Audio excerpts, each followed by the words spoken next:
नमस्कार, मैं हूं प्रवेश मलिक और आप देख रहे हैं ग्रामीण वॉइस भारत। इस समय जीआईसी मैदान में है एक जिसे किसान भी कहते हैं, समाज सेवी भी है, कई गुण इनमें समाये हैं। सुमित मलिक है और ये आरटीआई कार्यकर्ता भी है। इनसे बात करते हैं, यहाँ पर जीआईसी मैदान में आया, क्या लगता है इनको कि क्या रहेगा? चैनल के माध्यम से मैं बताना चाहता हूँ कि किसान की किसी की भी सरकार आ जाओ, किसान का भला कोई सरकार नहीं कर पाई, न कर पाने की, क्योंकि उनके पास इतने हथकंडे होते हैं। सरकार अपनी हठधर्मिता पे ज़्यादा उगती है, लेकिन उसके बदले में जो उनके अधिकारी और कुछ कर्मचारी जो उगाई करते हैं, चाहे प्रदूषण के माध्यम से या उद्योग इकाइयों में प्रदूषण फैलाकर लोगों को मारने का षड्यंत्र हो, या शौचालय घोटाले जैसे कई करोड़ के शौचालय फर्जी दिखाकर कर्मचारियों ने धन की उगाई की हो और कुछ अधिकारियों ने भी उगाई की, लेकिन आज तक सरकार अपनी रिकवरी नहीं ले पाई। तो प्राइवेट व्यक्ति की तो बहुत दूर की बात है। आम आदमी की सरकारी भूमि पर लोगों के कब्जे हैं, गवर्नमेंट छुड़ाने में सक्षम नहीं है। आम आदमी अपनी समस्या कहाँ लेके जाओगे जब सरकार अपनी भूमि का कब्जा नहीं छुड़ा पाती? रही आंदोलन की, आंदोलन तो हर सरकार में होंगे, क्योंकि किसान की समस्या सबसे बड़ी पेमेंट की है। आप एक बोतल 20 रुपये की मार्केट से खरीदो तो वो पौने 20 रुपये में आप नहीं मिलेगी। 20 रुपये आपको उसका निर्धारित रेट है, लेकिन किसान को ये अपने गन्ने का रेट तक नहीं पता कि उसका गन्ने का मूल्य क्या रेट निर्धारित होगा। आप शुगर मिल के महीने 2 महीने का अंतराल बीत चुका है, लेकिन आज तक शुगर मिल के द्वारा ये तय नहीं किया गया कि किसानों को क्या शुगर मिल गन्ने का रेट क्या निर्धारित करेगी, लेकिन पिछले रेट के आधार पर ही पेमेंट किया जा रहा है। बड़े दुर्भाग्य की बात है, जहां एक माननीय मुख्यमंत्री योगी आदित्यनाथ जी का अपना एक सिस्टम प्रणाली का काम करने का तरीका लगा, लेकिन उनकी जो सिस्टम प्रणाली के जो कर्मचारी आया, जो मंत्रीगण हैं, वे अपनी ऐशो आराम में कोई कमी नहीं छोड़ रहे। वे अपने क्षेत्र में जितनी लूट हाथों उनके लग रही है, पूरी लूट मार रहे। आप किसी भी विभाग की सड़कें उठा के देख लो, किसी सरकार की कोई रिकवरी ले लो, कोई इंटरेस्ट नहीं उन्हें सिर्फ लूट मारने, कौन सी योजना में कितने पैसे मारने, कितनी परसेंटेज कौन सी सड़क में चले, नहीं बस वो उस पर फोकस करते हैं। वे सबसे बड़ा फंडा उनका यही है कि एक सरकार में अगर वे मंत्री बन गए या विधायक MP बन गया तो वो उसकी आय कई गुना, उसका आय का स्रोत बढ़ जाता है और उस पर कई करोड़ की संपत्ति हो जाती है। आज तक उसकी जो संपत्ति बढ़ी है उसकी जाँच आज तक किसी ने नहीं कर पाई। तो यही मेरा कहना है कि किसान की तरफ को सरकार को देखना चाहिए। किसान का मुद्दा जो महत्वपूर्ण है, जो सबको पूरा अन्न देता है, पूरा देश को पालता है, उसकी जो समस्या गन्ने के पेमेंट की है, किसान के गन्ने का पेमेंट का जो ब्याज है कई 2500 करोड़ से भी अधिक हो चुका है। और कई लंबे टाइम से भारत सरकार में इसके याचिका भी गई, उसमें भी तय हो गया, गवर्नमेंट ने भी मान लिया कि हाँ किसानों का ब्याज है, लेकिन शुगर मिलें कोई किसान का ब्याज देना पसंद नहीं करती, ना उसका मूल देना चाहती है। कहीं एक शुगर मिल दूसरी शुगर मिल लगा लेती है, लेकिन किसान का समय में पेमेंट ना देना बड़े दुर्भाग्य की बात है। तो सरकार को अपनी आँख खोलनी चाहिए और ये किसान की जो समस्या है, उसकी खाद की, बीज की, फर्टिलाइजर नकली बिकना, किसी पर छापे नहीं लगते, छापे लग जाएंगे तो सैंपल में वे अपने पैसे दिए होंगे, वे अधिकारी उधर को जाते ही नहीं।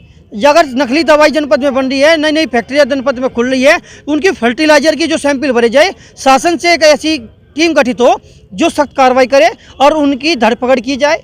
ये सबसे महत्वपूर्ण जो काम जरूरी है। किसान को सही समय पर खाद मिले, उन्हें बीज मिले, उनकी जो फर्टिलाइजर नकली दवाई मिले वे प्रतिबंधित हो और सरकार उस पर जिला अधिकारी या प्रशासन का अधिकारी उन पर कार्रवाई करे।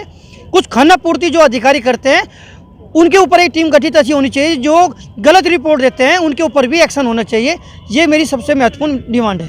अच्छा, कई बार ये था कि आरोप लगते हैं सरकार कोई काम नहीं करना चाहती, लेकिन जब सरकार चाहती है तो लोग नहीं करने देते। ऐसा ही काऊ सेंचुरी का लगातार विरोध हो। नहीं, गौशाला बने उसमें कोई ऐतराज नहीं, लेकिन उसका पूरा प्रारूप ये तय करे कि गांव समाज के पॉलिटिकल आदमी, संगठन के लोग जब एक मंत्री किसी के घर पे जाके चाय भी पी सके तो उसके सलाह मशवरा भी ले सके, तो एक नॉर्मल सी बात है, जनरल नॉलेज की बात है कि 4 आदमी 4 चौधरी जहाँ बैठे हैं तो उसकी सलाह बढ़िया मानी जा। सलाह लेने में क्या जरा, करना तो गवर्नमेंट को है, लेकिन उसका एक प्रारूप कहाँ तैयार किया गया, कहाँ फ्री की ज़मीन मिल सके, कहाँ सरकारी भूमि दाब रखी लोगों ने, ये छुड़वाई जा।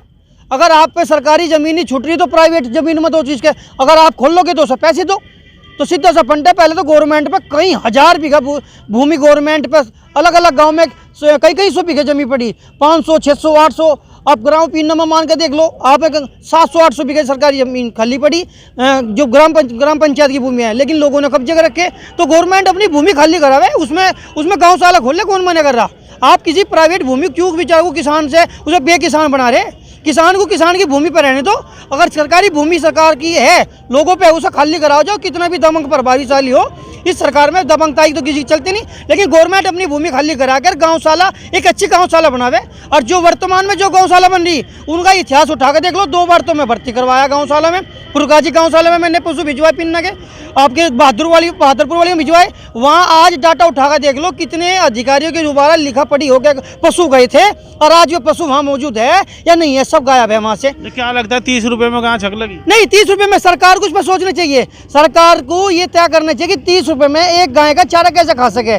तो उसका वे तो उस गाय को मार रहे उस पर, और उस पर बेचारे का पाप का एक भागीदार हो रहे। वहाँ न तो कर्मचारी में गया उन गौशालाओं में देखा, गौशाला की स्थिति इतनी बुरी है, गाय की कोख भी भीतर चली गई, भूख के मारो उन्हें बेचारे को जब चारा ही नहीं मिल लगा। एक पाप के भागीदार सिस्टम प्रणाली बन रही। मुख्यमंत्री जी हमारे चाहते हैं कि गौ रक्षा गौ सेवा होनी चाहिए, अच्छी बात है, लेकिन उनका पालन पोषण करने का ही सिस्टम प्रणाली तो बने, उसका निर्धारित तय हो। जब राजस्व इतना, दारू में इतना बड़ा राजस्व, कई करोड़ रुपए की आमदनी गवर्नमेंट करती है, अरे उसमें से फंड काटना शुरू कर दो सभी विभागों में से। जो गांव की वो बन रही गौशाला, उनके लिए जो चारे के 35 रुपये दे रहे, 32 रुपये दे रहे, उसकी जगह उसका ये तय करो कि एक दिन में 3 बार घास खाती है, उसके उस घास की लागत कितनी आती है, 150 आती है, 200 आती है, उसे हरा चारा दो। अरे भुज में उसकी बेचारी की जो दूध देने लायक होती है उसका दूध सूख जाएगा, वो बेचारी उसके जो शरीर शारीरिक उससे परेशानी बढ़नी शुरू हो जाएगी। अकेले भुज से पशु कभी पलता नहीं, ना कभी उसका जीवन चलता, वो तो बेचारा बस जो मनोहर भूखा तुमने सड़ा दिया। 35 रुपये में कोई भुसका चारे से उसका पालन पोषण नहीं होता। और एक कहावत चला दी, बेसहारा आवारा पशु। अरे आवारा पशु क्यों कह रहे हो? गौ माता है जिसका दूध पिया, कुछ लोगों ने छोड़ा, उन्होंने ये इस पर एक सख्त कानून बने कि कोई लोग इसे छोड़ा भी ना, सिस्टम प्रणाली बने।